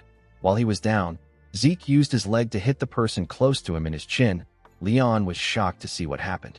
He could not believe that our boy managed to beat up everyone in his group. He wondered if this was the Zeke Draker that he knew. Our boy asked him not to be scared. He told him that it will only hurt for a moment. Leon quickly took out his sword. He was shaking like a little girl. He told Zeke that he will cut him if he comes closer. Our boy told him that it was not smart for him to draw out his sword. He asked him if he knows what this means. Leon became more scared. Zeke announced that he needs to draw out his sword in order to face the murderous intent of Leon Conrad, who has unsheathed his sword outside the holy training arena. He pulled out his sword and said that he will retaliate in the name of honor. He released a terrifying energy when he said this. Zeke said that the battle will end once one of them is faced with death. Leon began to tremble when he heard this. Our boy reminded him that the opponent will take no responsibility for the outcome to follow. He asked the boy who Leon was beating up to be their witness. The boy turned out to be Liam Stone. After saying this, he told Leon that they can begin. The idiot quickly dropped his sword on the ground. He said that he is sorry. He actually peed himself. He referred to our boy as Sir Zeke Draker and begged him to let him leave. He begged him to let him go. When Zeke saw this, he remembered how he used to beg Leon to let him leave. He called Leon a foolish bastard. He attacked him with a quick slash. He put away his sword and told his cousin that he will be taking his ear as payment. The boy began to scream when Zeke said this. His hand was covered in his blood. Zeke grabbed his head. He told the boy that he will take something else if he sees his ear reattached when they meet again. With a scary look on his face, he told Leon that he will be taking his head next time. He slammed his head on the ground after saying this. He stood up and turned around. Before our boy could leave, Liam stood up and asked him about why he helped him. Zeke asked him not to worry about it. He told him that he wasn't helping him. Our boy was just helping his past self. As he walked out of the alley, he wondered if Galleon's nature rubbed off on him. He could not believe that he almost said something that embarrassing out loud. The scene shifts, and we are taken to Fanon's research lab. Zeke asked the man if it is possible for him to make the brazier. Fanon said that it should be. Our boy told him that he wants him to take care of it. The man asked Zeke to wait. He told him that it is better he listens to his explanation. He told our boy that he is correct about the overall structure being simple. However, the problem is the core in charge of power output. The core is considered the heart of the machine, but the circuit has an extremely tricky restriction. Even though it is small, it requires enough power. They will also need a way to adjust output without delay. Fanon said that something like this is unprecedented. Zeke asked him if it is possible. Fanon said that it is. He explained to our boy that they have two options. He said that he can personally adjust the design with the core in mind. He told him that it will take at least 15 years to redo the design for the core. Zeke was shocked to hear this. The instructor said that it really takes a long time. He told our boy that they still have another method. He said that they can avoid designing the core and use an alternative material. Although this would save them a lot of time, the material needed is a high-compression mana stone. Zeke could not believe what he was hearing. He reminded the instructor that this is an ancient artifact that can't be made with modern technology. Fanon told him that he is correct. He said that it is extremely hard to find an artifact in the ruins. To come across a mana stone that can withstand their design, it will cost them over 3,000 gold. Zeke was shocked to hear this. The situation was not looking good for him. He knew that he will get kicked out if someone finds out that he can't use aura. 15 years was too long for him to wait. Unfortunately, he did not have 3,000 gold, but he was still not ready to give up on the Sword of Radiance. Most people think that Zeke is an aura user thanks to the events that occurred during the Blessing Rite. They did not know that it was merely a reaction created from ether and healing. The fact that he is unable to use aura still remains the same. Ether is considered to be a difficult power to be controlled by humans. However, excluding the skill known as the Spirit of the Soul, which his master taught him, Zeke can't use any sword skill that utilizes aura. Even with the skill, our boy can only reinforce and swing his sword around. Compared to ether, aura is easier to use and more versatile. This is why Zeke needs Graham. Our boy wondered about how he was going to get a high-compression mana stone. Fanon said that the creator of the blueprint is amazing. Even if they took the complicated core into account, it is still an efficient design. He said that this brazier will be difficult to create even more than the Golden Age relics. The moment Zeke heard about the Golden Age relics, he got an idea. He could not believe that he did not think of this idea earlier. He stood up and asked his professor to take care of his design until he is back. Fanon was surprised to hear this. He asked Zeke if he wants him to use the 15 years to complete the design. Our boy laughed when he heard this. He said that he is going to bring something. With a smile on his face, he told him that he will bring back a high-compression mana stone. The Golden Age is the time when the Liberation War was fought to escape the rule of dragons. The war ended with the defeat of the evil dragon Bahamut. The dragon was slain by Tarakan Draker. This granted humanity a century of peace. During that time, ancient relics were uncovered within the dragon's lair. They were the remnants of the age of the Hero King. This was the prime age of magic. All the discovered relics, techniques, and magic far surpassed modern standards. Among these items was the high-compression mana stone. It is an item that is capable of sustaining the mana needs of a village. It is a relic from the age of the Hero King. In the next scene, we are taken to the Draker Academy's central library. Despite being rarely used, the central library continued to be maintained. It is believed to have been established by Tarakan himself. During the expansion of a records room, relics from the Golden Age were discovered. This led to the involvement of the Magic Tower and the Archmage of Nirvana, who is a member of the three great families. During those few months, countless relics from the Golden Age were discovered. News of it spread through the Continental newsletter. This event will take place 10 years later. For now, no one is even aware of the existence of the treasures. We see Zeke looking around the records room of the library. While looking around, our boy realized that he can search for it all day and still not find it. He activated his dragon eyes and began to search again.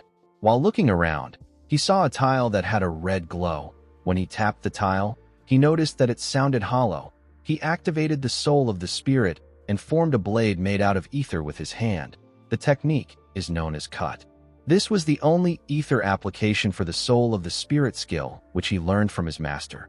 Zeke used the skill to cut the tile in a clean way. Since ether materializes a user's will, it is possible to apply certain properties like cut and use it in different scenarios. However, the skill has its drawbacks. The user must expend a large amount of ether to perform any action. Zeke immediately got a headache after using the skill. It was too much for his body. He opened the tile and jumped inside. In the next scene, we see Zeke holding a torch underground. He did not remember the newsletter saying that the place was this deep. The moment he thought of this, he sensed the presence of something. He quickly put out the torch and hid himself. He remembered that it should take at least a decade for people to discover this ruin. He wondered if someone was already there. He activated his dragon eyes to see in the dark. He found two skeletons holding a shovel and a pickaxe. He was able to tell that the monsters were not made by a lich. This means that the fight should be easy. He took out his sword from his inventory and rushed to attack them. Critical Strike got activated when he attacked the skeleton with the pickaxe. He easily destroyed the skeleton with the shovel. After he defeated the skeletons, the system informed him that he has obtained 2 karma points for defeating the 2 skeletons. His current karma points was now 22. Zeke was happy to see that he can gather karma points by killing monsters. He remembered that the system once said he can do this. He forgot, because he was focused on the artifact. While looking like a madman, Zeke realized that this was a good time for him to farm points. He began to hunt the skeletons in the ruins. He killed 18 more skeletons. After doing this, he took a look at the system. He wanted to see if he could find something he could unlock with his points. The beginner quest book requires 45 points, and the minimap is going for 20 points. To unlock the draconian skill known as Devour, he needs 50 points, and to raise the draconian skill section to level 2, he also needs 50 points. Zeke decided to purchase the minimap. The feature was activated immediately. It showed him his position in the ruins. Our boy realized that it was similar to a magic map. He touched a section and asked about what it is. The minimap converted itself from a 2D structure to a 3D structure. Zeke was surprised to see this. He found it amazing. He noticed something odd. He asked the system why a particular section is in a different color. The system asked him if he wants the direction to the selected area, which is the grave of the Dragon Slayer and the storage room. Zeke was surprised to hear this. He remembered that it took the search party several days to get this location, and yet he found it with ease. He accepted the system's offer. The system said that it will provide him with the quickest route to his destination. It showed him a clear path to his destination. Zeke could not believe what he was seeing. He realized that it is impossible for him to get lost. In the next scene, we see our boy arrive at the entrance of the storage room. The system informed him that he has arrived at his destination. Zeke wondered about how he was going to get inside. He placed his hand on the door. He realized that he couldn't push it to get in. The moment he thought of this, the door released some magic. Zeke quickly moved his hand away. He realized that this was a security spell. He now understood why the magic tower and the Archmage of Nirvana were involved. He was certain that it was because of the door. He realized that he would have lost his hand if it weren't for his gloves. He had no means of getting past the spell. He asked the system if it can't open the door for him.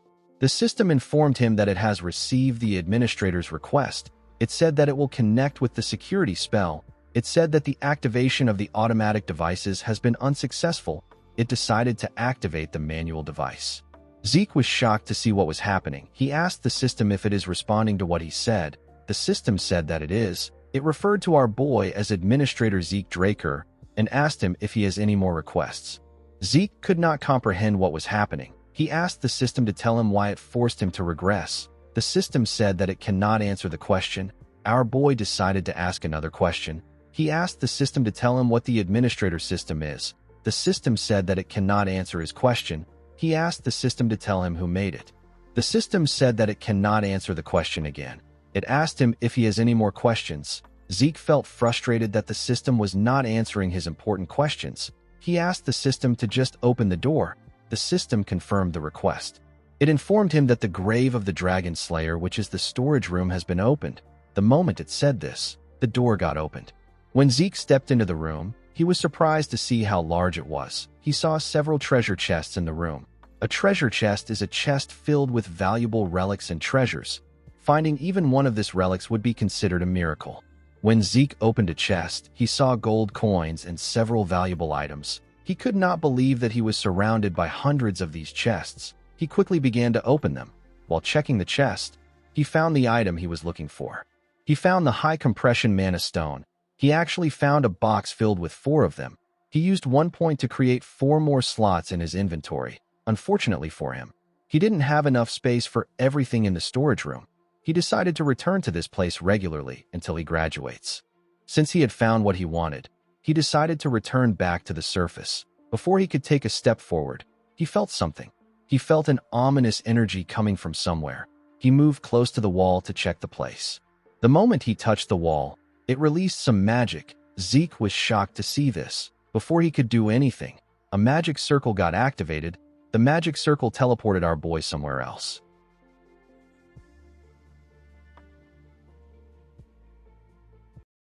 Guys, we have come to the end of our video. If you guys want more of this recap, let me know in the comments section. Don't forget to like and smash that subscribe button for more recaps. See you guys later.